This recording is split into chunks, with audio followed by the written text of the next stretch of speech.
9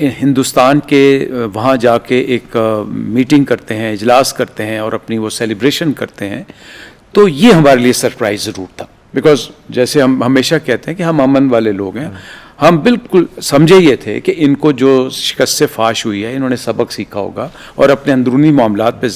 لیکن میرا ایک اندیشہ ہے کہ اب اگر یہ سرکریک میں جا کے اس قسم کے بیانات دے رہے ہیں تو ہمیں اس طرف سے بالکل غافل نہیں ہونا چاہیے, اور ہمیں کسی بھی ایڈونچر کے لیے اس دفعہ سرکریک کی ڈائریکشن سے بھی احتیاط اور محتاط رہنے کی ضرورت ہے. لیکن الحمدللہ میں یہاں پہ ایک اور بات کرنا چاہوں گا کہ میں نے ایئر فورس اور آرمی کی تو بات کر دی. پاکستان نیوی اور پاکستان ایئر فورس ہمیشہ سے مشترکہ جنگی مشقیں کرتے ہیں. ہمارے مسرور بیس پہ جو فائٹر اسکواڈن ہے اس کی اسٹرینتھ ہی یہ ہے کہ وہ ہم نیوی کے ساتھ ڈیڈیکیٹڈ رکھتے ہیں. اچھا. اور ہمارے جو آپریشنز پلان ہیں جو بھی ہیں اس کی ڈیٹیل میں جانے کی بجائے وہ چولی دامن کا ساتھ ہے.